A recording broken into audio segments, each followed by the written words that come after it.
This has been the Snaggletooth Rock and Roll Podcast. Snaggletooth. Can I tell you, I think we're just running around in the woods playing grab ass. I don't know. It was very religious. And they got kicked out because they got in a fight. Bryant, you know what? You're out for fighting, and we don't like the way his face looks, so he can fuck off too. This is the Snaggletooth Rock and Roll Podcast.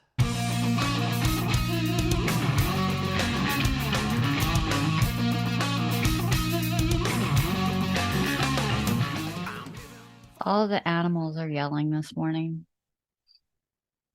I think that you coddle them too much. I do. We have one cat that goes outside and usually leaves the Ginger, as per the trailer for the show. You know, the tiger in the house. He leaves us various mouse parts usually on the front porch. But it's a wonderful thing to see first thing in the morning. Here he comes, and he's jangling. Come here, Jax. A lot of times, most days we're leaving to take me into work at 7, and he comes in usually shortly before that. Well, of course, being Saturday today, we didn't really think about it, and I went out to take the trash out back just now. It's like 11:30, and he yelled at me. Of course, it was 65 degrees out there. It wasn't like it was freezing or something. Yeah. So, you crazy neighborhood app people, leave comments if you want. Come at me in the comments. How about that? And then I was thinking, I always do the recycling anyway, even though I really don't believe they recycle. They don't. There was an article that came out. It's theater of trash. In our county that they have not recycled trash. They admitted this in 10, 11 years because there's no... So my question then is... Why is it two separate trucks? Do they pick the glass out and separate the plastic? It's theater of garbage. I think they just do it to make people feel better. But they even said in the news, this was an article in the local paper. They said they have not recycled glass in 10 years. Oh, but keep doing it in case they come up with a program. Yeah, I get that. It reminds me of, I forget who it was, but I watched a show. They talking about like a lot of the uniforms and the searching and the TSA at the airport. They called it theater of security because a lot of it is just for show to kind of prevent people who might possibly want to do something bad, but it's not a very good system. So I would say we'll take your lip gloss from you. Oh yeah, and your any corkscrews or liquids. Maybe they took your hot sauce that time. Yeah, hot sauce. Yeah. I'm gonna take the plane down with hot sauce. And as anybody knows, pilot's eyes. Metal and hot sauce. Theater of trash is. It just goes along with also there's been so many advances in modern technology, and you would think certain things we could come up with, but I think if there's not a need or an outcry or a profit, they're not interested in making it better. For instance, the crap you have to take for a colonoscopy is horrible. Now, I understand. But I can't believe that nobody has bitched about that. It says on the instructions that you need to get it down, and they advise you to have a lemon close by to suck on in between sips to keep you from retching. You know who solved that problem? The millennials. When the millennials get to be in their 50s, they won't put up with it. They'll be like, oh, hell no. And I thought, how bad can this stuff be? It's bad. Yeah. It's really bad. Millennials will solve it, but we got a few years till they do. So. They make chocolate. Our generation, we just go, okay, well, I guess it tastes like shit, but we'll deal with it, we can put a man on the moon, but we can't make a drug that makes you poop and taste good. I don't buy it. There are those that say there's profit in it, so nobody cares. There are those who say that we did not bring men on the moon. You can't argue with a flat earther. Well, I had an experience the other day, and it's not the first time. I was at the store, and have you ever been at the store or doctor's office or something like that, and there's a mom and dad combo there who clearly cannot control their children? Right. They don't want to yell. They obviously don't want to use any kind of discipline, but it's a really awkward situation, especially for like seasoned parents like you and I. Not to say anything. As a little tray and Noah knocked down store displays and zigzag this way and that way. And I hate it when the mom keeps saying stuff that has zero impact on the demon child, like And they're not yelling, they're just talking. And the kid, Trey, no Trey, Trey, that's not nice, Trey. Trey, we don't do that. Trey, put that down. Trey, Trey. Yeah. we've talked about this. Yeah. This is not nice. You're going to have a timeout in your room when you get home. The room where your TV and your toys and your video games and everything is. Yeah, What a we're going to punishment. send you in there. Yeah. The kid obviously doesn't care. And they just don't know any way to control this little thing. Although you have the other extreme, the people who have their child on a leash. I hate that too. I'm like, really? A You don't leash see on that a very child? often because it's just so objectionable. But getting back to the wimpy parents, when I used to belong to this gym, I would every once in a while, it was a pool and a fitness center, and I would call them wimp dads. There would be wimp dads in there. So usually, the little bastards would be running around in wet bathing suits, making the water, dripping water on everything. Now the floor is slick. I'm trying to get changed, and the father's like, it's always like the handsome bearded new father, who's like, now Hunter, we don't shove Ryan's face into the sauna rocks. Come on now, little man. That's not what we do. Meanwhile, I'm slipping on water. I wanted to shove both of them into a locker, actually. That's what I wanted to do. Get out of the way, wimp dad. Yeah. I actually had my daughter, she was my first, and she was a little out of control. Mhm. She never slept. She literally would take these 20-minute cat naps. I might be able to get a shower in, Yeah. and she was back up. And I didn't get it at being a new parent. When she woke up in the middle of the night, I would feed her. But then if she was still up, I would read her books or play games or show her things. And I went to the pediatrician. They were like, no, no, no, no, no. You need to differentiate between day and night. Nighttime needs to be address your needs, back to bed. No big lights on, no games. Oh, I don't know. I guess we all had a lot to learn, but Yeah, you don't know. You don't know when you're a new parent. There's no guidebook, It's incredibly challenging. Now, anyway, so you have the wimp dads. Right. And then now the opposite of the wimp dad would be the crazy sports parents that, when your kid's in Little League and they're screaming at the volunteer umpire, like it's the fucking World Series or whatever. yeah. My ex-husband used to literally. Now, I was one of these people. I had a rough time sitting down during like my son's football games. Like if they were moving up and down the field, I was right on the sidelines as the ball moved, but I would just cheer. He would scream and yell about every call to the point we were going to get a penalty because he was screaming so much. And sometimes parents are removed from the game. I remember that when my son was in Little League. Yeah. But, or they would threaten that. And I remember people saying to me, who is that? And I would say, I have no idea who that is. That's great. That's great. I don't know. Yeah.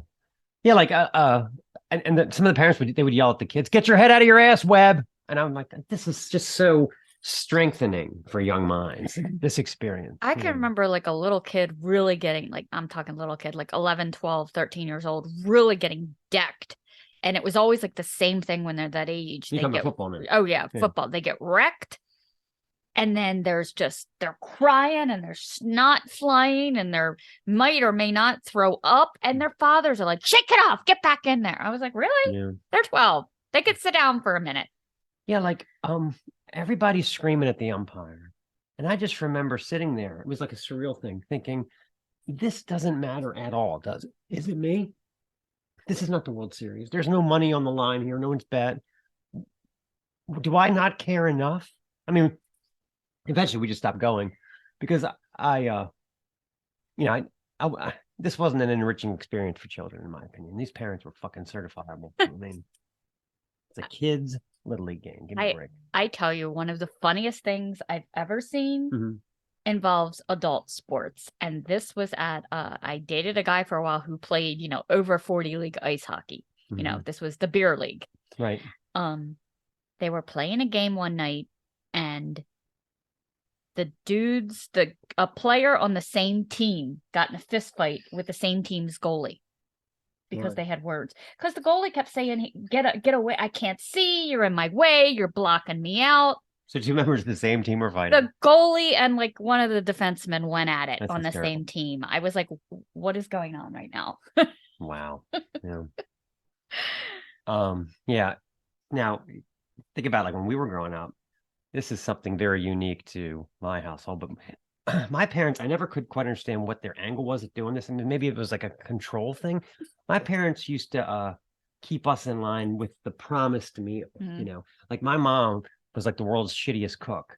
So if they would take us out with them on errands and they'd go look at model homes or go to Hutzler's or Hochschild Cone or one of these awesome places, Montgomery Ward, that kids were so bored at. And the three of us, if the three of us behaved well for their 120 errands, then we'd stop and get dinner. And this was always a treat, right? So we'd hang in there. And then my parents would start to waffle. Like it would always start with like my mom would say something like, "We've got that nice fresh tomato in the fridge." Tomato. And my dad would go, "Oh yeah, Betty, and chip chop ham. That's so good." It's like ham that's sliced really thin, like deli ham. Yeah. And we would just start like a mini revolt in the back. So we'd be like, "God damn it. You said McDonald's, Indian givers." And they'd cart our asses back home and we'd have to eat shitty home food. Yeah. I Got that nice fresh tomato. I used to have to bribe my children with McDonald's in church, but 95% of the time, I would say they behaved enough to go. There was always a case or two they were just Your horrible. kids are probably better behaved than we were. Yeah. Yeah, we had, I don't know, back when we used to go to church. By the way, I'm in recovery. I'm no longer Catholic. I'm definitely in recovery there. But we used to drag them to church, and there was this one crazy usher. There obviously something was not 100% up here. I mean, he seemed okay, but I knew he was a grown man who lived with his mother. I don't know. He was weird. And he would literally stalk us. He would go out of his way. I don't care where we stood in that church. If we were standing in the back lobby because the kids were acting up, he would run to us to shake our hands for peace. Or if we were in the front row, he would, shake our hands. It was really weird. There's something about church that, at least for me, stimulates the hormones. Like I can't tell you how many times I would be standing in church thinking, "Look at the ass on that." Yeah, I mean, yeah, it's the forbidden fruit, is what it is. Yeah. I don't know. I was pregnant with my third, and he like commented on it and laid hands on my stomach. Oh, that's creepy. It was gross. I tell you, but that wasn't the creepiest thing. One time, we used to stand with the kids a lot because I had 3 under 4 at one time in my life. Under the age of 4, and we would stand in the back in the lobby, that way if they couldn't bother anybody. And he came back with some cross he had whittled out of wood for me, and he handed it to me, and I guess I just had this look of abject terror on my face because he was just so weird and so creepy. And he looked at me and said, "I would never hurt you, right?" Out of nowhere. Out of nowhere. I was like, that's right out of Dahmer. Yeah. Wow, all right. But then at some point, I don't know what happened. He got fired because he came up to us at church and felt the need to say, "Yeah, I'm not an usher anymore. I'm just a regular person now." Okay.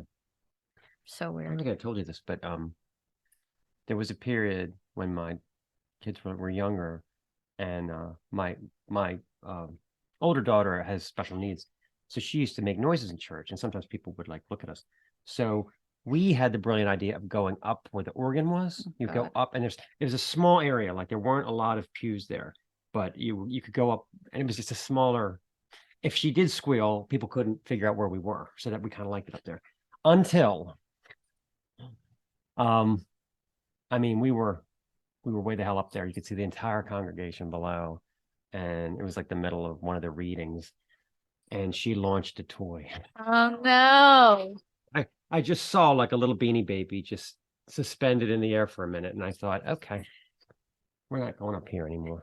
Somebody just got fucking Beamed. whacked in Literally the head. beamed. Oh, I see what you did there. Yeah. Oh. Yeah, I remember just seeing it suspended in midair. Yeah. God, one of my favorite. We also had you had the main church, and then you had 2 little side, like off the altar. And we used to actually hide up there from this stalker guy because he didn't always check the sides. And we were all kind of getting ready, and this one usher came and it was only about like 10 rows on that side. And he came back and he said, "Kneel." Now, this was before the mass had started. We all looked at each other. Half of us went down on our knees. And then we realized he was yelling for a guy named Neil at the back. Oh, that's This a good one. actually I happened. never heard that one before. Yeah. He's yelling, Well, here's a- Neil. We're all like, Here's a "Oh, good one okay." too. Now this kind of links in with we did a bit on the Decay show. Excuse me, we did a bit on the Decay show about the toys we grew up with, right? And I left this one out, so I'll share it with y'all. There were these little cars, we called them burn and key cars, right? And what it was is it was like just a little matchbox car, but it had a spring in it, and you put the key in the back, and there was a little tab, that basically spring loaded it. When you press the button on the side, the car would take off because it was, the key spring loaded, right? Well, I snuck one to church, and I God. figured a good time to launch my burning key car up the aisle was when the priest was holding up the host. Oh, So I went, and actually the fact that it went, pew, right? That wasn't the worst part. The worst part was that I took off after it because I was getting my car back. Yeah, that didn't go well. Yeah. Right up the aisle. you know what else we missed? Hmm. We didn't talk about Weebles either. What is there to say? They were little egg-shaped guys, and Weebles wobble, but they don't fall down. Was the tagline? I don't know why that was fascinating, but they had a whole village. I had a boat. The village for had like little dips, like stick it like side. almost like an egg carton where you put the Weebles. Because they were egg-shaped, and they had cars. I had a marina for my Weebles. My Weebles were in the style. A marina. Okay. My dad used to build these big elaborate train gardens at Christmas time that he had all the Plasticville furniture, and he would make paths out of sawdust and the trees, and it lit up, and these big, collectible trains. I put my Weebles in the cars and let them ride. Yeah. Speaking of that, we did the train garden thing when I was a boy also. And then one year, my father upgraded and he got one of those Tyco race sets. You remember those? Yeah. So it was like these tracks with loops and stuff. And when you used the remote control, the cars would, fly through there. So it didn't take my brothers and I long. We always bastardized everything. So after a while, we figured out we could take the track apart and we pointed it towards the Christmas tree. Oh. So we got it so that it would launch. We would launch the cars. It would go into the tree. He broke so many bulbs, and of course, that was the end of the Tyco race sets in our house because we had sufficiently bastardized it. Yeah, lots of broken glass. Okay. Oh, speaking of that, another church story. So, as we got a little bit older, like a little bit older teenagers, my parents had kind of made it in life. Church was their thing. They would go, my father in the suit, my mom dressed to the nines, hand out communion. I think my father was even a reader at this point. Church was a big deal for them.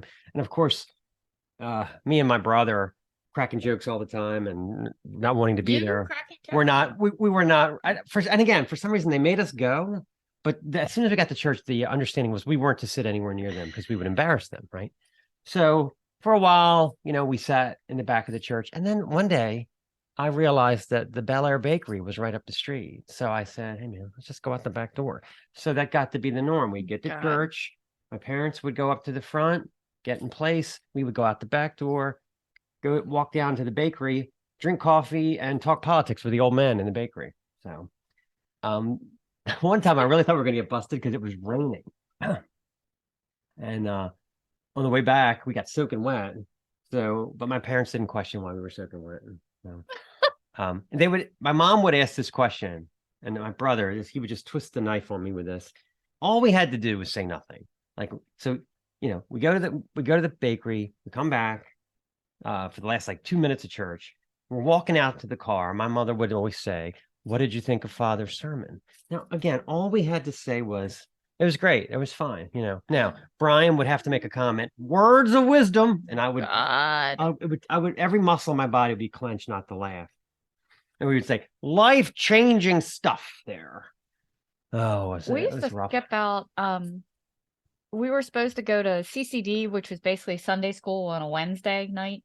We used to skip out on that because in 11th grade, for whatever reason, that was the age of confirmation in my church, was the 11th grade. Could that be the most useless sacrament of them all? I really think it is. Yeah. They do it much earlier now. It kind of made more sense as an 11th grader because you're confirming that's what you want to be. None of my kids got confirmed. Confirming that you're never going to go to church again as soon as it's up to you.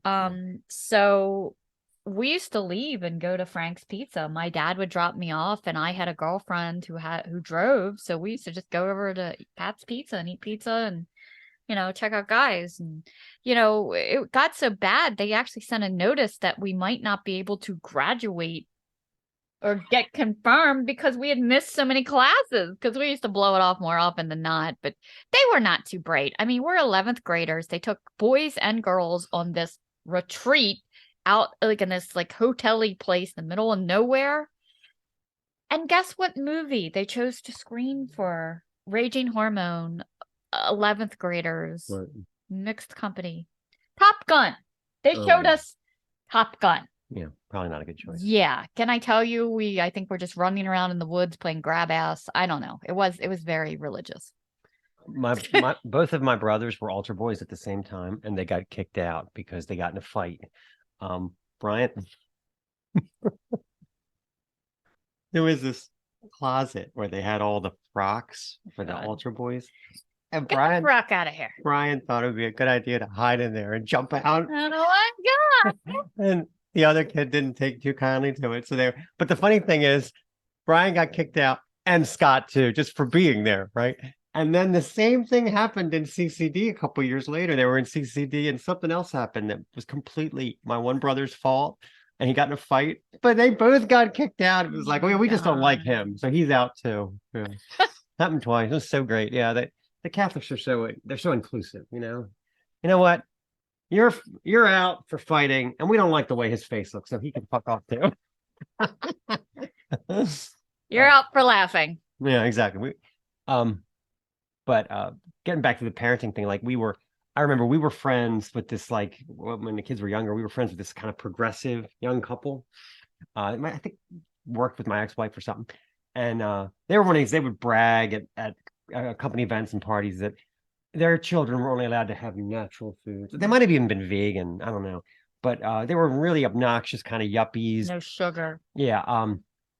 And they, like I said, they always brag about it. And then, I don't know, one weekend or one night, they needed us to babysit their little bastard. So they stayed at our place, right? And oh my, they broke into our pantry, these kids, and they ate every scrap of sugar. They ate tasty cakes, gummies, potato chips, licorice, everything that we had for like the kids' lunches, devoured. I had to go out to the grocery store just to get stuff for the lunches for the next day because they were like hungry dogs. So I remember thinking when their parents came to get them, I was like, yeah, this system's not working with the natural foods. I mean, as soon as they're out of sight, they're raiding the pantry. I used to always, my kids could have sweets, and if I thought they had too much, I'd be like, hey, that's too much. Yeah. So they kind of learned to self-maintain. So I always had like a candy bowl on the table of whatever, Hershey's seasonal was out. And occasionally they would have one and they would walk by it most of the time. And then I would date these guys who brought their kids over and they would be like, gone, Same thing. I never thought about it. And they'd be like, no, you can't have that there. I'd be like, oh, well, weird. But yeah, I mean, I remember baking, back when they still let you take in cupcakes or something for your kid's birthday. And I would make, ladybugs and red frosting. And this little kid comes up to me in kindergarten and he was like, excuse me, does this have any artificial colors or flavors? And I'm looking at the dyed red cupcakes. I'm like, nope, just eat it. It's fine. No multi-dextrose. I'm not allowed to have red dye number 5. Like he didn't have an allergy. He was just like, apparently he wasn't allowed any artificial colors or flavors. I'm like, yeah, enjoy. Poop red for a week. I don't care. Well, maybe we should get to some musical stuff. Yes. I mean, why don't you take us there? This week's feature artists are power metalers. Metalers? Is that a word? I guess we just made it a word. Okay. From Sacramento, California. And they actually have a 101, and one of them's how to pronounce their name. Yeah. Niviane. These guys go back to 2014, where they came together as a 5-piece, furthering the good work of heroes like Savatage, Queensryche, and Jagdpanzer. American power metal. We love U.S. power metal. We freaking love This it. band is right up our alley too. Got 2 solid full lengths under their belt, and this year's single, Psychomantium, indicates the future looks pretty bright for these guys. So we have a great interview with the guitarist Gary Tarplee about Niviane, past, present, and future. Yeah, they're really good. Their past albums were more based on mythology, like the Druid King. But then you'll hear this in the interview. This album is going to be a little different, but the music is still very powerful.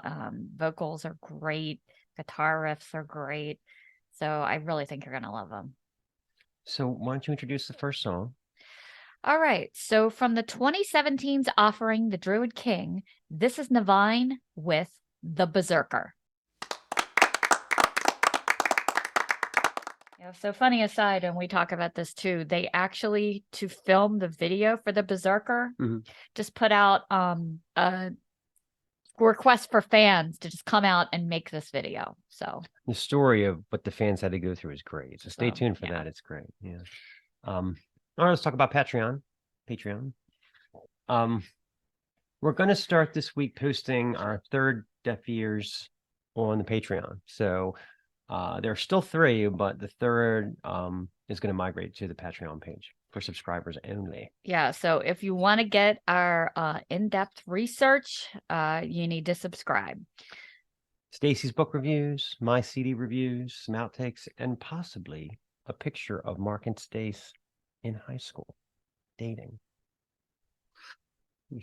It's all there. So it could be yours for $6.66 a month is the top level. We have other levels too, which start at $3. So really, you're not going to break the bank, and you're going to be benefiting a great show, keeping us going, keeping us with these great props and, hair dye, and everything else we put into the show. Costs a lot of money to look this sexy. So check us out. Okay. So we haven't been to a show for a while. Shows keep canceling on us. We tried to do the Dio thing and got canceled. We tried to do Static X, it got postponed. We tried to do Wilderun, it got canceled for COVID. We got to see Ron West and the Cultivated. That was true. Great local cover band. That was fun. That was Halloween. That was great. But I was thinking about when you go to shows and the music's so loud and you're trying to communicate, so like your friend says to you, it's hot out here. And you're like, what? It's hot out here. I have snot where? So then just to communicate kind of without words, you do this, you go, right? And then the woman 1 row up sees you with your tongue hanging out and thinks you're leering at her and shoves you into the next row. So that's great. May or may not have actually happened to someone we know. It actually did happen to me, yes. Like Metallica Justice Tour, trying to communicate something, stuck my tongue out, and the little 90-pound vixen shoved me into the next row. Yeah, I had trouble living that down for a few years. Yeah. So here's another good one. Okay. So we're at Guns N' Roses. My friend is having a rough time in his life. Okay. So he says, she gives me shit about drinking beer. God. And I'm like, yeah. And whenever I want to relax, she lets the grandkids come over. And I'm like, yeah. We're being audited by the IRS.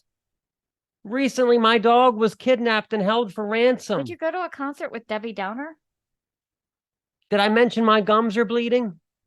So finally, I lean over and I go, easy. And he goes, easy? Does this stuff sound easy to you? And I said, the song's It's So Easy, and I'd like to hear it. So can you shut the fuck up? Yeah, that's my old GNR joke. Yeah. May or may not have actually happened. Get oblivious dudes screaming into my face at a show, like at a Maiden show, Well, I haven't heard this one for years. Check out the backdrop. Bruce's voice sounds amazing. Halitosis? No, I don't know halitosis. Who's Hal? Oh my God. The Baltimore Soundstage story. I used to go there and I'd walk in, and the way it is what's it? There's 2 venues. Baltimore Soundstage and Ramshead. Mm-hmm. Ramshead has draft beer. So Ram's Head always ends up a party, right? Someone's converted me to cans now, but there was a long time when I couldn't do the cans.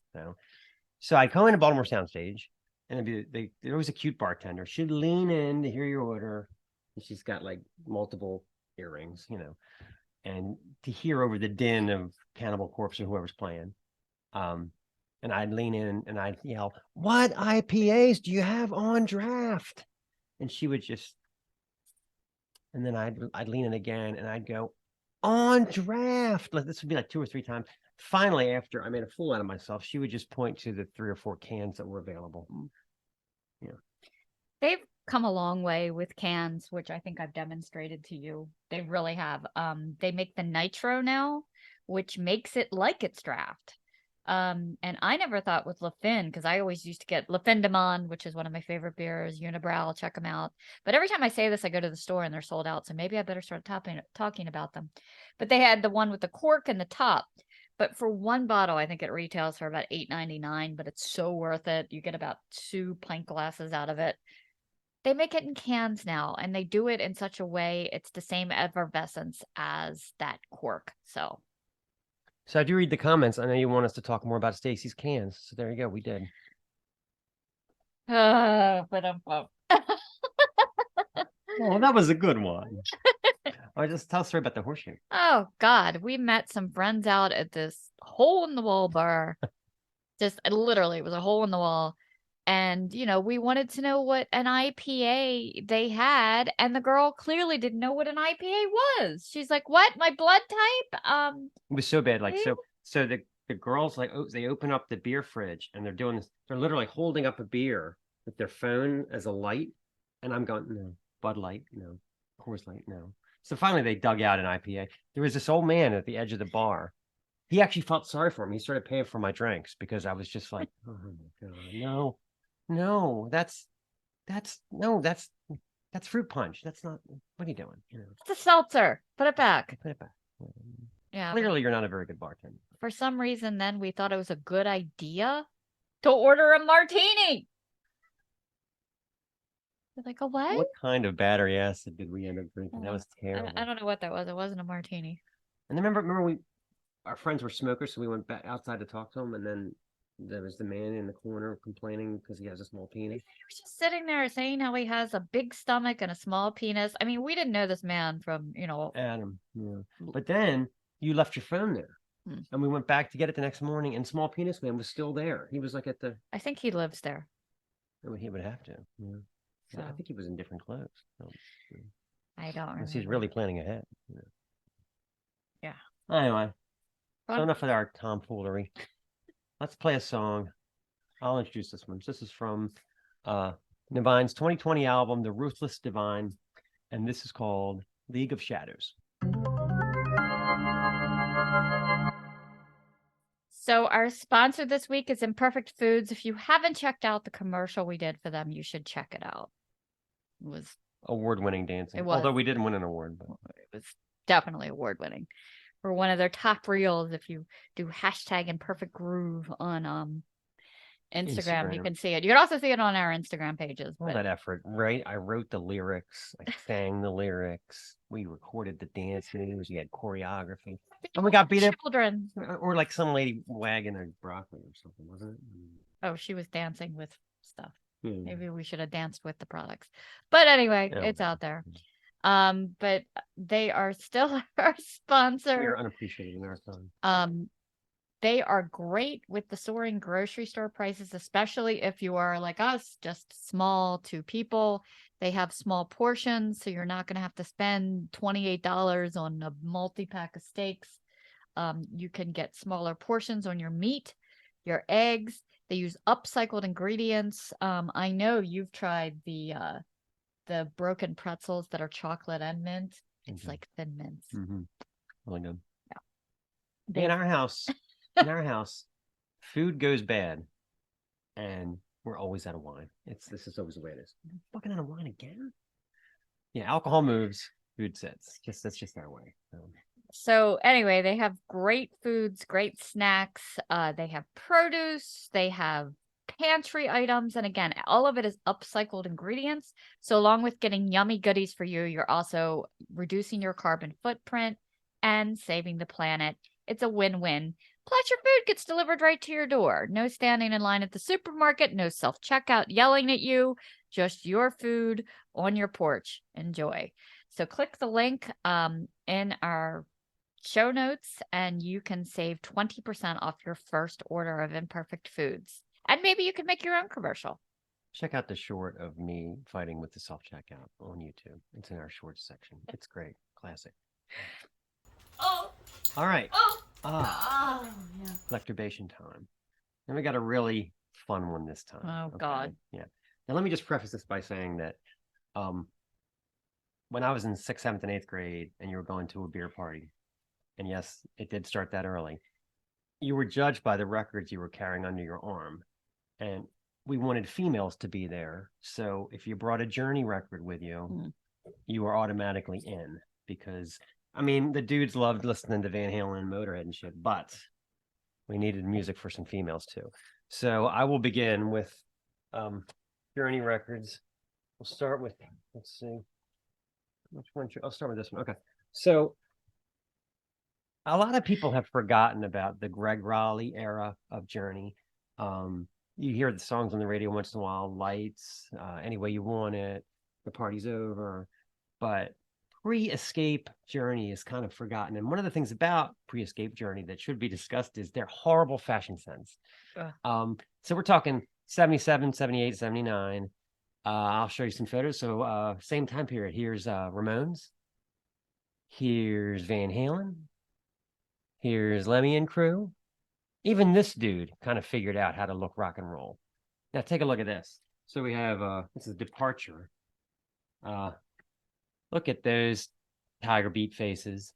I mean, it looks like a really the blurred, bad, blurry high school yearbook of bad hair. Yeah. So there's one.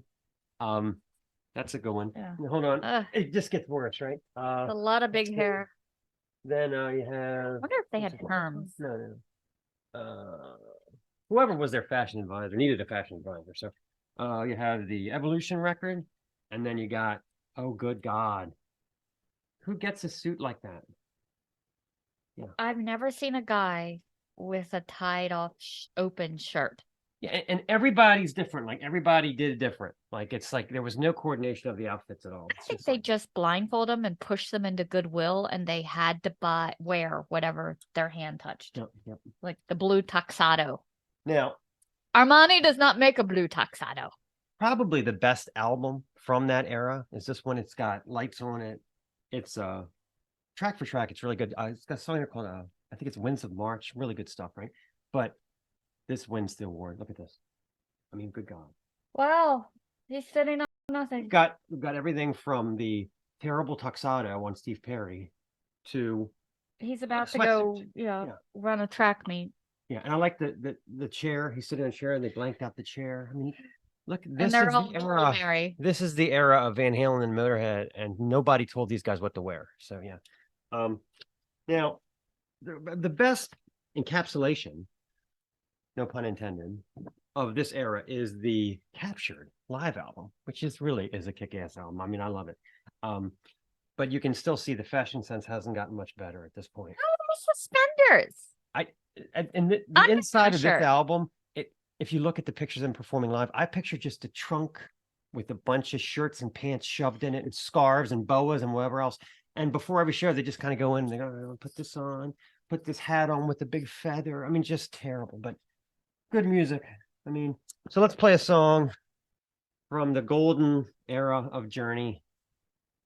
Walks Like a Lady Live. I've never seen a skinny guy wear suspenders until now.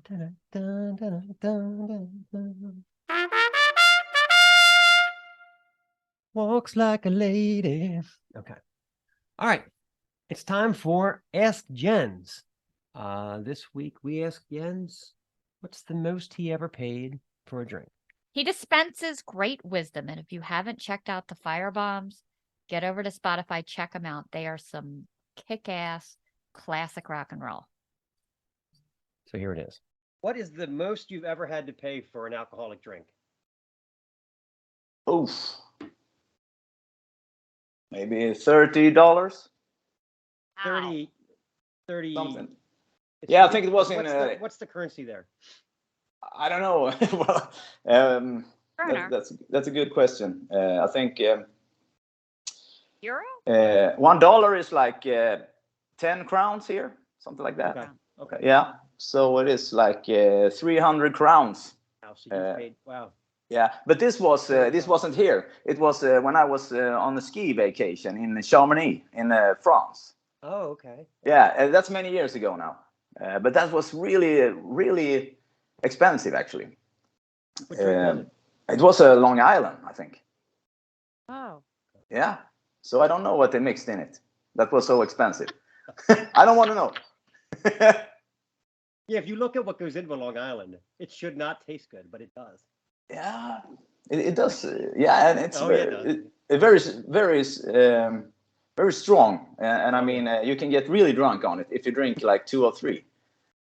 So you have to watch out. $30 a drink, and that's it. Yeah, well, that's a fucked up price for a drink. Yeah, they always want to get you on vacation. I remember he was saying he was in Disney World, and they're like, we need to buy the Cokes here because they're only $8 a Coke. Yeah. $8. Yeah. Disneyland is In crazy. the Yeah. US, Disney is just like, yeah, you hand them your wallet when you get. Yeah, it's just too much. Chicken fingers and fries, that'll be $22.50. Yeah. Yeah. And the thing is, they own the whole town. So Yeah. it's not like you can leave Disney and go to the gas station. Everything is the same prices. So the cost Ah, at right. the gas station are $8 too, you know. Well, Disney, they own Very everything fascist. now. Yeah, it is. They own, I mean, they own some really big movie productions and yeah, those shows on some of the shows on Netflix, I think. And we have this Disney Plus. It's called here. I don't know in America, Yeah, but yeah. So yeah, it feels like they own everything. Disney, Yeah, one of the globalist families. Yeah. Got their hands in Pixar and everything. Yeah, they do. Yeah, exactly. And how great was that? Awesome. How great was that? Amazing. I feel better about the $17 I paid at Maryland Death Fest for a fucking beer now. I feel better. I wonder how much we paid for that horrible martini. I don't remember. I think it was on the house. They were trying to get rid of it. You know. Ah, yes. I always feel better after a little bit of Yen's interaction. So, all right. So let's play another song from Niviane. You can introduce it. This is the new one. This is the new single from Niviane, Psychomantium. And if you don't know what that is, I didn't either. It's kind of this seance-y type thing to kind of get in touch with people who are dead. We talk about it in the interview. Yeah, we do. But here's the song. Check it out. So now that we're all psyched up with Niviane music, let's check out the interview with Gary. We had a great time talking to him. Awesome guitarist, great music. So There may or may enjoy. not be a Sepultura geek out. Well, thanks for doing this. We really appreciate it. Yeah, No problem. Thanks for having me. Appreciate it. yeah, we're a little late to the party here, but I can tell you after diving in, 2 new fans. Yeah. I love the blend. I'd love to know because you guys got those crazy drums, this melodic stuff going on, this goth choir thing, growly vocals, clean vocals, insane guitar solos. Who was the maestro behind this blend? All of us. Okay. All of us. It's I primarily myself and Mark, we are the other guitar player. We do primarily all the songwriting. But now we've got actually some new members in the band. So this new album's got some contributions from everybody on it, but primarily Mark and I do the songwriting. And then I've always looked at it like it's a wheelbarrow full of ideas, because whatever I come up with as a demo, when you've got 5, 6 guys working on it in the studio, it gets changed. I might have the way I think it's going to sound, but then we get it in the studio and everybody puts their piece into it. Norm puts his piece into it. Aaron says this. And next thing you know, at the end of the day, you got 6 guys going like this. Yeah, yeah. And that's what it's all about. That's awesome. So you've had to replace bassist and drummer since the single came out, right? In May? We are on now our third drummer. Okay. Noe Luna was Rick Sprague was our original drummer when I joined the band. Okay. And then Noe Luna came in. Noe Luna is the drummer on the Druid King and the Ruthless Divine. Okay. And then we've got Isaiah AR from he's on the new album. And we've had some difficulties, and now we're looking for a drummer, but we actually have somebody filling in for some shows. Okay. That is giving us a lot of hope, right? Like we don't want to just jump in bed and we're married right now, so we're kind of feeling things out. Yeah. We've got some shows between now and the end of the year. He's doing really good.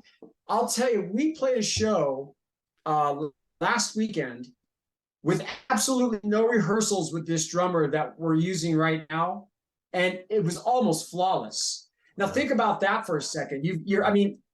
We're pretty technical. We have a lot of things going on, especially the drumming in the band is just, you've got Isaiah and you've got Noe. These guys are just monster drummers. Yeah. And you're a drummer that's going to take on a show without any rehearsals, come into that show as a headlining band, and we still pulled it off like we had 10 rehearsals prior to that gig. It was, we were all sitting there going, yeah, you may have found your man. You may have found your man. It was amazing. It was amazing. So I'm really hoping, fingers crossed, we've got this show coming up in a couple of weeks. We've got the LA Burning Fest coming up the weekend after that. We've got another show. So hopefully by the end of the year, we'll have our drummer situation worked out. At least we'll know what direction it's going to go in. That's great. So what do you think you're going to look for most? Like the sound, the personality, or both have to come together? Everything has to come together. The personality, one thing about Niviane is that we're all very good guys to get along with. Nobody's got egos. Nobody's got like bad personalities. We all have our quirks. Every one of us does. And you'll find that out when you're on a tour bus, and you're going across the country and you're at an arm's length from each other. But there's nothing that it's not livable with. So we've all got really good, we've got personalities, we've got good attitudes, and we all have the same direction in music. We all have the same vision for the band. So all those things mixed together is what really gives us the fire and what we have together as a unit. We need a drummer that's got that same formula, right? Same drive, same desire, same mentality for what we're doing, that same desire to see the band succeed like we see it. Yeah. And I think this guy here, he sends us videos of him learning our songs, and it's like he's super excited to send it to us, and it's like perfect. So we're super excited to get back into the rehearsal studio with him and just really get this train moving full steam ahead like we were before. That's great. Yeah, I love the new bassist. I was, stalking, listening to your bass tracks. When you put down tracks, do you start with anything in a specific order, or is it always the same, or is it different? So when we start tracking for the album, but basically what we do is we'll start with the drum tracks. We'll get our drum tracks in there. That gives us a blueprint for Mark and I to start doing guitar work. Again, we'll be doing stuff in the studio. We may even play it live for a number of months. But once we start recording it and we get together and our minds start working, it might change right on the fly just during the recording session. So typically that's how it works. Drums first, then guitars, then we pull the bass in, get the bass tracks done, get the keys in. And then once we have that all done and it's all mixed according to how we like it, we're all signing off on it, then we give it to Norm. Norm then puts his magic on it, and it's just magic after that. I'm kind of seeing how the layers develop now. Yeah, exactly. Yeah. And this is this lineup that we have now with Tyler. Tyler is actually a guitar player in another band that he's been in for years. So it really gives us another element because our bass player can write guitar tracks. Right. So now we have an element with another band member throwing guitar mixes into the equation. Plus our keyboardist is a guitar player in another band. So we've got this complete element of guitar tracks. Again, we all have that same mindset on, it's all different. Like I write different than Mark writes different than I write, Aaron writes different than we write. So you have this whole mix, but at the end of the day, what you have is Niviane. What you have are these melodic, riffy, harmonious shredding tracks that I mean, I'm not trying to toot my own horn here on the band, but I think that we've got something that's been missing in metal for a long time. It's just getting it out there, and we've got the talent, we've got the guys that can write. So Oh my God, I've really been enjoying your videos too. I know this has gone back a ways, but that Berserker thing when you guys did a fan call and they were in a field with the Braveheart makeup, I was dying. How nuts was that? it was awesome. So Ryan is a buddy of mine. He's the producer of that video, and he does a lot of stuff for Netflix, and he wanted to put a music video under his belt. I live up in Northern California, up in the foothills. So where I live, I live in a town that's got like 1,200 people, and I think they're counting the cattle and the sheep as population, right? Okay, So we came up here, and it's been a Niviane theme. Whenever we do a video, it's always cold, it's always rainy, and it's always snowy. And it just happened to be our first video. We were doing it on this top of a hillside where I live out here, and it started hailing, it started snowing, it was just pelting down rain.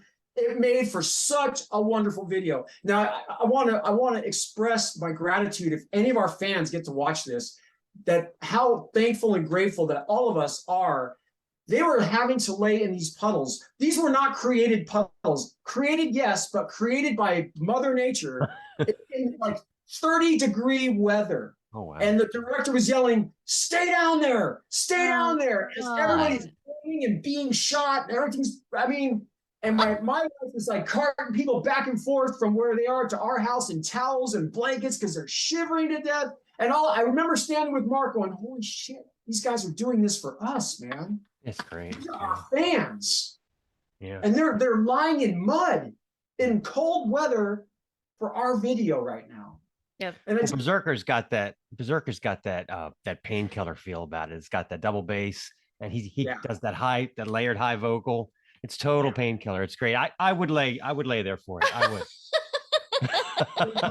We'll call you up for our next video because All right, like there you go. All right. We specialize in cold weather videos.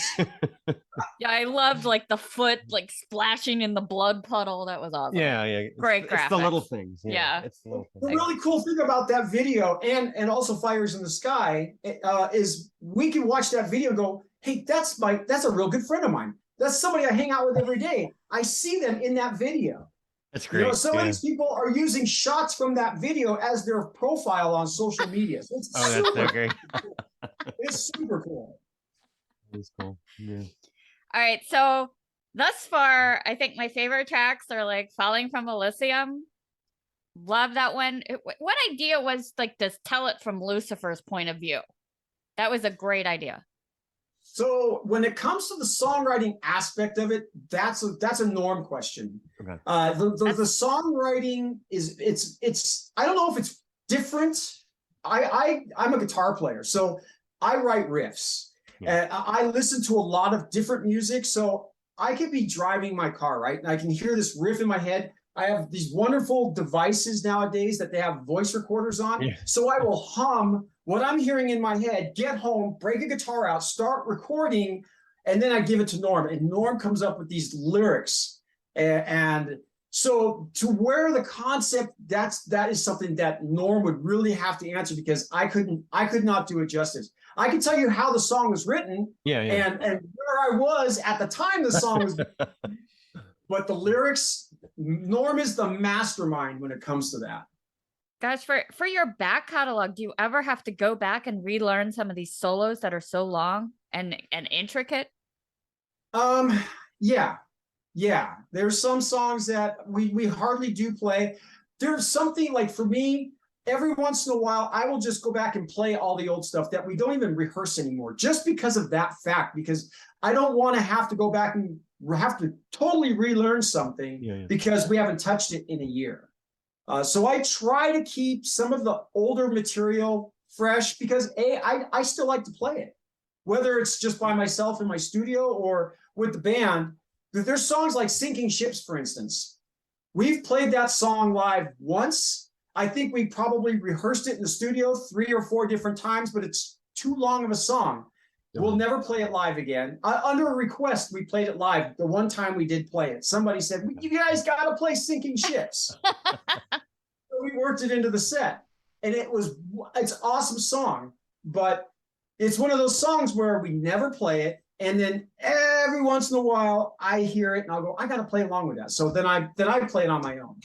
But yeah, it gets to the point where sometimes we'll pull a song from the catalog that we haven't played recently. Crown of Thorns. I haven't played that song in months, and I had to relearn everything about it. I had to call Mark and say, "Hey, is this my part or is that your part?" I couldn't remember. We have so many different things going on in the playing of the song that if we're not doing it all the time, I forget. Even if I wrote the song or not, I forget. Yeah, I missed that in liner notes. Remember, it would be like lead 1, King, lead 2, Hanneman, lead 3. You know what I mean? Like that level of detail, I missed that. So, hey, how do you guys put together a set list? Like how does that work? Well, Mark likes to do that. So when anybody likes to take leadership of something, I just let them run with it. And I think that's what makes us, again, one of those we all get along kind of a things, because nobody says, "Oh, no, I don't like that. No, I don't like that."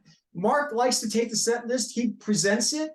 I like to get that set list early, because if we're doing a show that has a specific, because we have 6-string songs, we have 7-string songs, we have drop C songs. Wow. So I like to know what we're doing and in what order, so that I can practice those songs and have guitars ready. I like to, when I'm practicing here, I like to think like I'm at a show playing, So Mark puts the set list out and he gets our approval on it. And if he wants to, he gives everybody the opportunity. How does this set look how does this set look? Anybody want to make any changes? 9 out of 10 times we're all like, that's killer. Okay. We have to be mindful of the time frame, because if we have a 30-minute set or an hour set, we don't want to be playing a longer set than what we're allotted. So we always take a look at that. 9 out of 10 times we tailor our set to the time frame. Like for the Burning Fest, I think we've got a 30-minute set. So we're going to do a whole 7-string set. We're going to come in blistering metal, just tearing people's heads off and go home and say thank you. That's cool. Yeah. Like songs like Forgotten Centurion, all I could see in my head listening to that was like Jon Snow coming home, with 9 arrows in him falling off a horse. And then I was like, do you guys watch that stuff? Are you into like Vikings and Game of Thrones shows? Did you get any inspiration from all that stuff? It is a lot of that. The Norm again, lyrics from Forgotten Centurion. He's told me where that came from. I don't think it was Game of Thrones, but absolutely, when you said that, I think of the Viking laying on the ground, forgotten. He's been left behind. He's dying, but he's hanging on for that long lost, hurrah that's going to save his life. Yeah. There's again a lot of different things. Like Lions, this is kind of interesting that Like Lions was thought of after it's a movie, and you think of, if you listen to Like Lions, you think of people drinking in a pub, unity, get together, brotherhood, stand up and fight together. And it came from, we're not going to die like dogs, we're going to fight like lions. Whatever the line is in that movie, that's where that song originated from. There's I forget the name of the movie, but the line is, "We will not die like dogs, we will fight like lions." And that's how Like Lions came about. And if you listen to Like Lions, you'd never think that that's how the concept of that song came together. That's great. Yeah. I know it's not Three Amigos, because I remember they look around and say, "We will." Three Amigos. Yes, it is. It was the Three Amigos. Yes. Okay. Yes. So I loved your new single, the Psycho. How do you say this? Psychoman. I'm gonna. Psychomantium. Yeah. Psychomantium. I had to look up what that was. I was like, "What is that?" Yeah, and they were like, "Oh, it's the whole book, by Ray Moody, and it's about, it was all like a seance thing." And I was like, wow, I wonder if you guys actually did a seance. No. I would love to say that we did, but and I too, when he came up with the lyrics for that song, I was like, what the hell's a psychomantium? Right. So I had to look it up. It's a very, very interesting. I'm very much into third world spiritual, like the other side kind of stuff, you know. Oh, yeah. And when we did the video for Psychomantium, that really helped really bring to nature what that song is about, you know, the looking into the past, trying to bring that love from your past back into your present, but they can't see you through the mirrors, right? We played a show in Sacramento just a few weeks ago, and I was watching paranormal something on TV, I forget, and they were talking about a psychomanium, and we had not played psychomanium Wow. in a little while, so it was kind of interesting. Here I am watching TV, and they're talking about, is this a psychomantium? What are the dangers of a psychomantium? And I had to record it because I'm like, no way, right? They're talking about psychomantium. They're talking Niviane here. So yeah. Interesting song. It was a great video to put together. It's one of my favorite songs. When we did that song, we wrote that song on New Year's Eve. I want to say it was 2018. Wow. Oh, wow. December 31st, 2000, or maybe it was 2017, because I think the album was released in 18. But anyways, December 31st, everybody's out partying, and we were writing Psychomantium. And I remember telling people, can I swear on this show? Oh, Yes. yeah, absolutely. Yeah. Okay, I remember telling Norm that this is a song that makes me want to rip someone's head off and shit down their neck, man. That's what that song made me want to do. I'll tell you, when I was listening to it, because I'm familiar with the first two albums, about, I don't know, a third of the way in, there's a vocal harmony that comes in. And it sounds like something that's kind of new. And I was going to give Norm a hard time. I was going to say he was going all Bob Rock on our ass. Yeah. I didn't know if he was going to be on the call or not, but you can relay that to him for me. So, yeah. He'd appreciate that. Yeah, I love the picture of like the mysterious phantom on the one side of like the scrying glass It's very cool. and all that stuff. But that's a little different than like the cover art, you know, from the last album. But because that was all the war and is this new album gonna have a little bit different themes than before? It's an interesting question, because yes, as a matter of fact, when we did the Druid King, it was really focused on wars, Vikings, mythology. That was kind of the topic. I wouldn't call it a theme or a concept, but that was kind of the theme of the Druid King. We went into the Ruthless Divine. We still wanted to keep that mythology, but yet we changed some subjects around. We talked about Psychomanium, and there's a few other things like Fires in the Sky it's about the supernatural. It's about UFOs and ancient aliens is actually what that song was based off of. This new album has songs about addiction. It has about personal troubles. And it still has this album is crushing. It is just freaking crushing.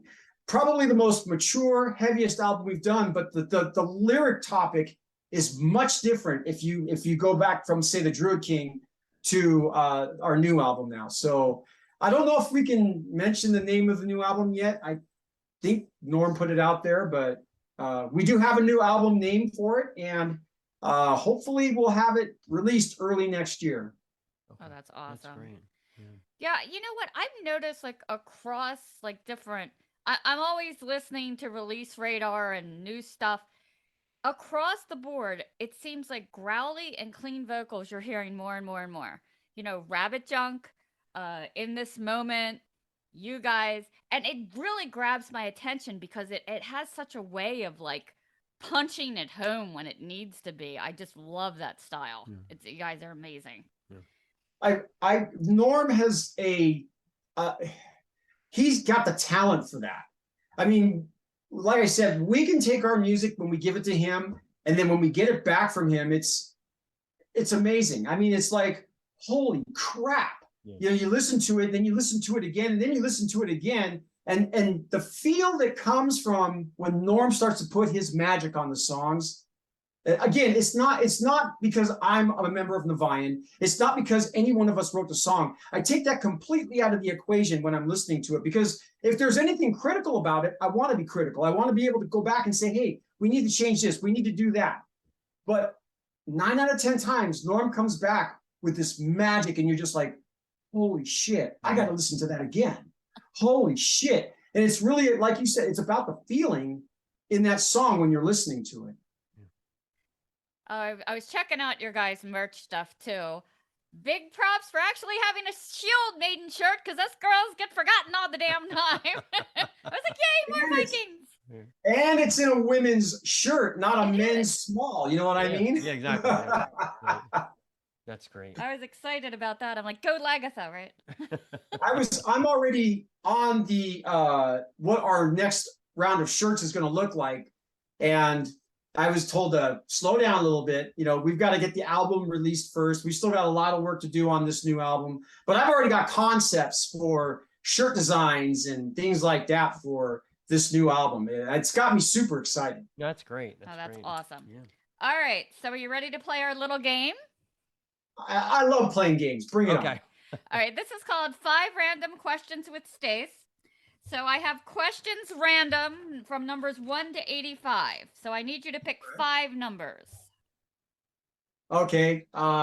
6, 18, 34, and 71. Oh, 6? 5.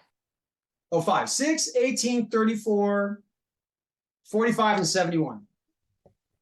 All right. All right. Question number 6. What OCD habits do you have? Oh, shit. The better question is what OCD habits don't I have? I obviously I have 2 angle heads here. Wow. One is not enough. Okay. If I I was, was going to ask you about that, but I thought you might just be storing it that way. But yeah, I did notice. Yeah. I have more guitars than more people know what to do with because I love guitars. Random fact, I own snakes. I have reticulated pythons and boa constrictors. I've got a room that's got 12 snakes in it right now, and then I've got 2 in my living room. So I only have 1 wife though. Okay, well, that's interesting. Okay. All right, question number 18. How long would you survive in a zombie apocalypse? Oh, boy. I think I could take them. I'm a huge fan of The Walking Dead, right? So I've learned a lot of stuff through watching the episodes of Walking Dead. So I think I could live for a pretty long time. I think I got them. Yeah. How long? I don't want to be the last man standing. So, but I'd go 5 years. Okay. That's good. Put a date on it. I like the confidence. Just get a crossbow. You'll be fine. I like the confidence. Yeah, exactly. Question number 34. What is the worst thing a person could do on a dating site or app?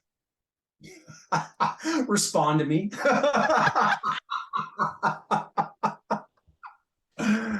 Oh, I don't know. I've never used one. I have never used one. You're a lucky man. It was horrible out there. I ran away from more than one date, very gazelle-like, to my car. My line was, I have to go to the bathroom. Gone. I've heard that from several different people. So, but honestly, I've never even used one. So. Oh my, 45.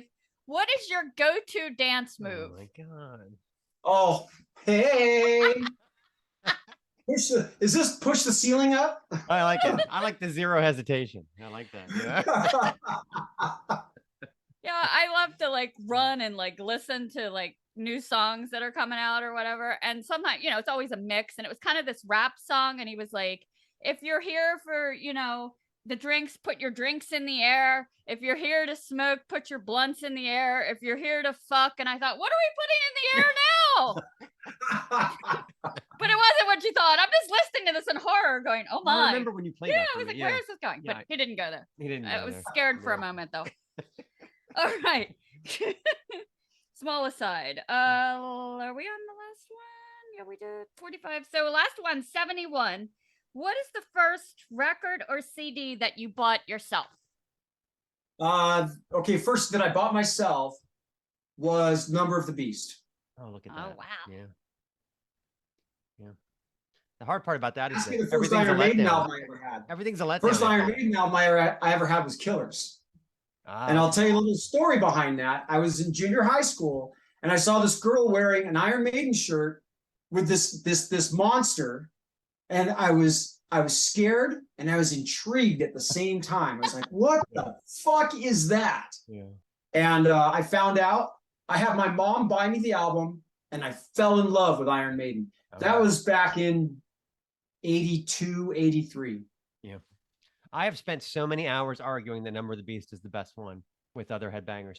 And to me, the reason why it's the best is because it's the only album that has Clive Burr and Bruce. Yeah. There's- It's toss up. I still think Killers with Paul Di'Anno. Yeah. I love Paul Di'Anno and I love Bruce Dickinson. Don't get me wrong. Yeah. But Killers was such a raw album. There's so many gems on that album, and Paul Di'Anno underrated as Iron Maiden singer. You never hear anybody talk about Paul Di'Anno. Yeah. But that's because he has such a small footprint with the band. Bruce Dickinson by far is one of the best singers in the world, period. Yeah. But as far as Iron Maiden albums are concerned, I think I would actually put Killers above Number of the Beast. Yeah. I mean, really, everything up through through Power Slave. It's Oh, like yeah. 9.7 to 10 out of 10. You know, it's just I would give it to Somewhere in Time. okay. As much as I argued when Somewhere in Time came out, because Iron Maiden was big on, we will not let any synthesizers in our music. And I remember all of a that. sudden, here comes Somewhere in Time, and I'm just this little teenager going, "What the hell?" You know? Yeah. I did that with the next one. I did that with Seventh Son. When Moonchild started up, I was like, fucking keyboards. And I shelved it for like 2 years. And then I was like, and I pulled it out later and I was like, this is a great record. It's great. Same thing. Yeah. Because I was all Slayer and shit at that point, Creator and Slayer and all. And when Maiden came out with keyboards to open the record, and what was it? Harris was wearing that Jethro Tull shirt everywhere. And I was like, what the hell is going on? You know, so but eventually it all came together, you know. So right. So yeah, I didn't grow up on hair metal. Everybody had the hair metal scene, and I was listening to Venom, I was listening to Slayer, Maiden, Metal Church. Now, Skid Row's first album to me, not hair metal. Even Rat's first album to me, not hair metal. I think after the debut albums of these guys, then they became these hair metal monsters. Even Motley Crue, Too Fast for Love, they may have looked hair metal live, but that album is raw as hell. I still throw Too Fast for Love in there, and it is just one of the best albums. It's in my top 10. We've been kicked out of bars arguing about what is the heavy hair metal. So like to me, it was always like Armored Saint, Shout at the Devil, Tooth and Nail Dokken. Remember Malice, License to Kill? Oh yes. Yeah, I mean, like it was hair, yes, but it was fucking heavy hair. You know? Yeah. So yeah. The Sea Hags, the first LA Guns record, you know, heavy. You know, a crazy Mark put on for me the other night this documentary on when they made Hearing Aid. Hearing Aid. I made her watch the Hearing Aid. Yeah. With Theo. Yeah. Amazing. Not one female. I just realized that watching it. No girls. If you watch it, no women. Yngwie Malmsteen and Dave Murray were in Hearing Aid, weren't they? Yeah, Hearing Aid. Well, and Adrian and Dave come in just to play some solos. But yeah, Yngwie's Right. in it. And all of Dokken's in it. And Brad Gillis from Night Ranger and Blackie Lawless and who else? Rob Halford and Jeff Tate. And it's the craziest Polaroid, you know. Yep. And in front of all of it is the elf. And just the greatest. I mean, just yeah. Anyway. Well, we look forward to great things from you guys. I'm so glad we got a chance to get turned on to you, and we're looking very forward to your new album coming out. Oh yeah, definitely, absolutely. We can't wait. Thank you so much, and I am looking just as forward as to getting it out there and letting people hear it. It's, you know, it's definitely like I said, it's heavy, it's more mature. I think I mean, if we say that, I think every band will say that about their next album, right? Like, this album is better than the last one, and I think that's true with us, is that we've just really grown as a band together. The core unit of the band has grown. We've got new blood in the band, and we've got great contributions, and it's just really making everything that much better. So yeah, we can't wait to let you guys hear it. That's great. I mean, like moving into lyrics about the human condition, that's a big step. I mean, think about it. You know, one album, it's No Life Till They're Gonna Kick Your Ass Tonight, and then the next it's Lovecraft and Cthulhu and all. So I mean, that's the steps. You know, the lyrics get better, the music gets more complex. We're all about it. Yeah, when you guys get figured out, perhaps a tour, maybe the East Coast. Yeah, we're in Well, Baltimore. we've done the East Coast twice. Oh, awesome. Yeah. We were with Soulfly last year. We ended on the East Coast. We started in New Mexico, but we did 20 some dates with Soulfly all the way up to Soulfly. That's an interesting combination. Wow. Yeah. I'll tell you what, it was fun. It was a lot of fun. We would have people coming up to us like, who the hell? We were the nobodies on tour. Nobody, you take Niviane out of California, nobody knows who we are, right? So here we are in Colorado, and everybody knows Soulfly. People are coming up to our merch going, who are you guys? And I would be like, just watch us. Just come back after we do our set.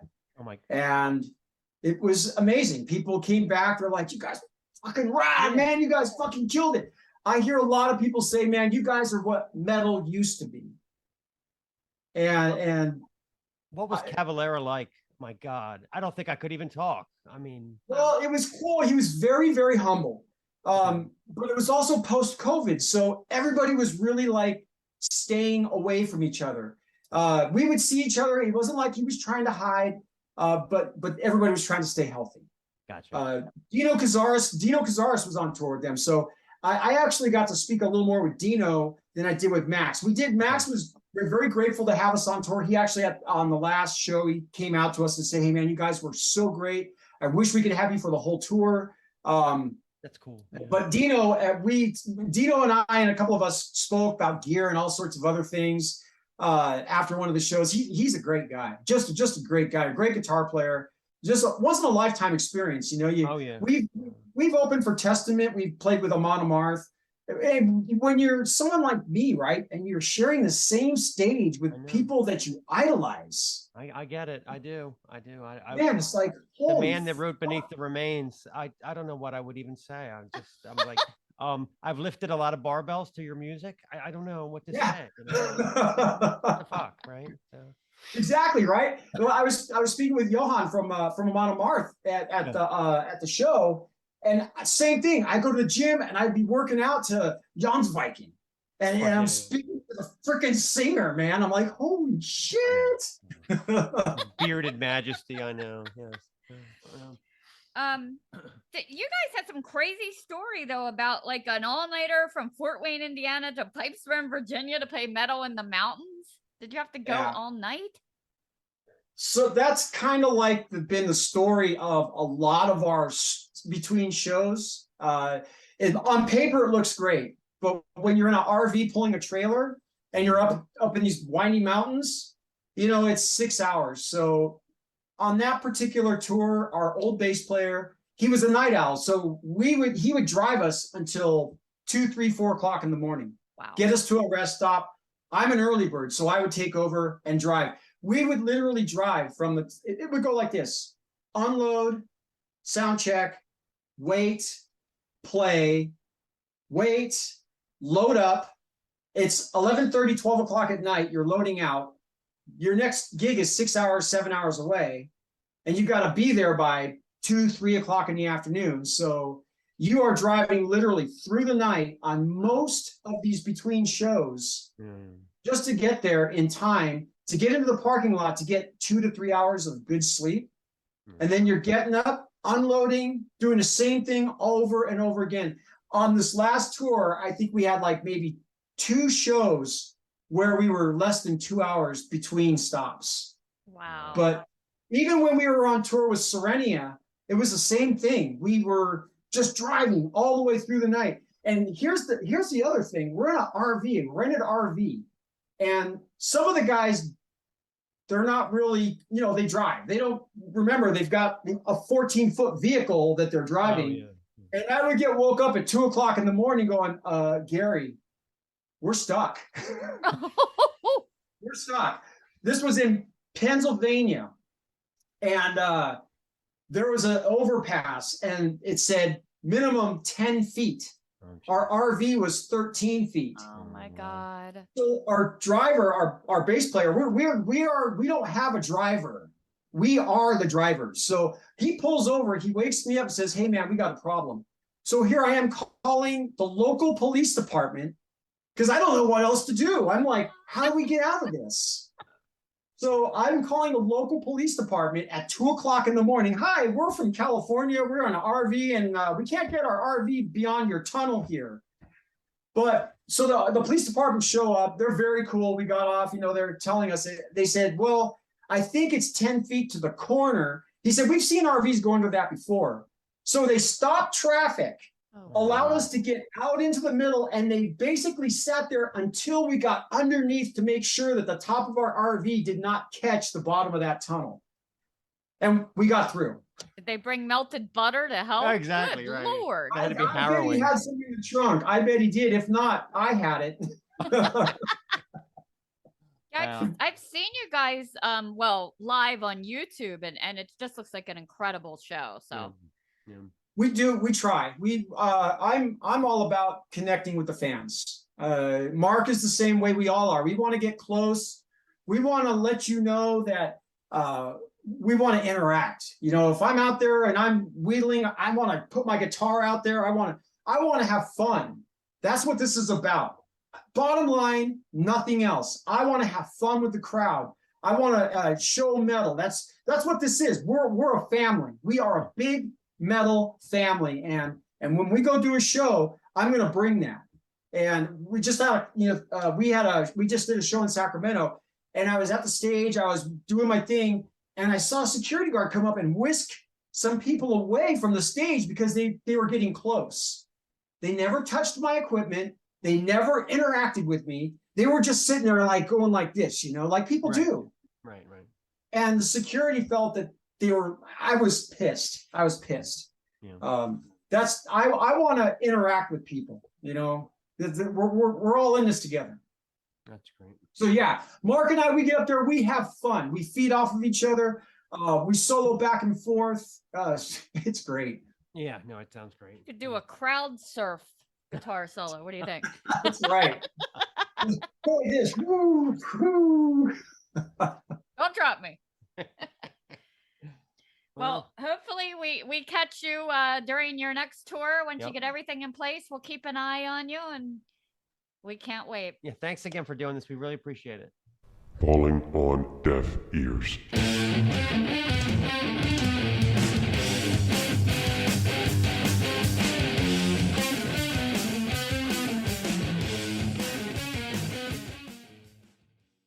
Okay, deaf ears time. I'm going to let Stacy handle this one. This has become one of my favorite finds, although I will admit, although I've had several great finds of recent, this was your find, but learn to love them. They're called Sick and Beautiful, and like apostrophe N. If you're looking for them, they are out of Rome, Italy. They have a very interesting story on their website about kind of their whole shtick. They are self-described as a rock and roll slideshow from outer space. They are hard rock and modern metal fused with industrial punk and electro pop overtones. And their kind of backstory is that they are aliens from a terraforming planetoid known as LV-462. And for those of you playing along at home, that is the one in the Alien films. Anyway, so they crash landed their spaceship here in Rome, Italy, and they had no way to repair it. So the only way they could raise money was to start playing music. So they first mission was to conduct a human female replacement to replace their pilot who was injured during the crash. So that's where they got Herma, who is their sexy lead singer, and they started playing music in tiny bars, but quickly progressed to larger venues. They self-produced their albums. Hell Over Hell is 2015, Elements of Sex was 2018, and God of Thunder is their single out for 2020. They offer extreme visuals, makeup, costumes, props, special effects. Everything you see in the shows, videos, outfits, and props are self-made by the band. So they even have a comic book detailing their story of being aliens and crash landing for their fans. So kind of an interesting backstory, but you're going to get some costumes and makeup and special effects. Kind of, think a little more like Kiss, but with The new girls. album is on Frontiers. The album's called Starstruck. The only thing I really noticed right up front is that they got a girl drummer named Evie. Oh, You know how I am with that. Yep. So, anyway, they've been together going on 10 years now, and it sounds like it. So this is album number 3, and this song is This Is Not the End.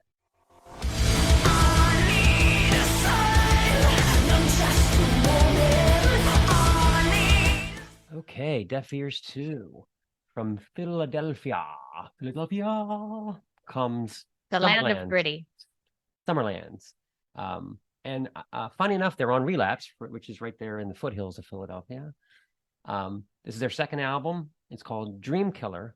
And this band is like, it took me a while to figure out exactly who they reminded me of, but I finally came up with it. They're like the American version of Audrey Horne. They've got some elements of hair metal in there. They've got some elements of like a Fate's Warning in there. So some is progressive, some is classic, some is a little bit more on the rock and roll side, but it's all great. This is a fantastic record. I've been listening to it all week. Yeah, Just like Audrey Horne, you got some organ in there. there's a mix. There's that dark, brooding, kind of traditional American metal, but it has that traces of prog and a little bit of doom sprinkled Little Vivian in. Campbell-ish on the riffing, yeah. But Yeah, their very lyrics good. are very cerebral and introspective. But the Twilight Points the Way. That's the song I'm gonna play. Yeah, I love it with those galloping drums, and they just have these meaty hooks for you just to devour.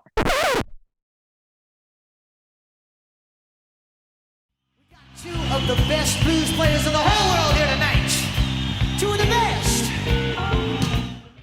Well, look at this. We're quite nearly out of time. Every time I look at the hourglass, all I can hear is the Wizard of Oz. Pulling the wings off flying monkeys. Hourglasses make me nervous. I'm afraid the spell's about to break. Take it to the bridge, throw it overboard. see But it our spell back is to about the to shore. break. So we talked about church a lot on this episode. Yeah. I don't know how that happened. It was kind of one of a strange turnabout of events. We're in recovery, folks. We're in recovery. That toy launch and that Beanie Baby, I could just see it against the lights. I was like, oh God, someone's getting beamed. Yeah. We talked about parenting Sugar, and lack thereof. Yeah. artificial flavors, colors. Yes. And why you shouldn't bake cupcakes with red dye number 5. We had a great interview with Gary. Love Niviane. Yeah. And we had a bunch of great deaf ears for you Absolutely. Yeah. through all our. Some of which have crash landed in Rome. From outer space. And we got to hear a great story about Jens overpaying for beverages. Yes. We've So overpaid for beverages a few times ourselves. Yes, we have we indeed. can totally. we can relate. This has been the Snaggletooth Rock and Roll Podcast.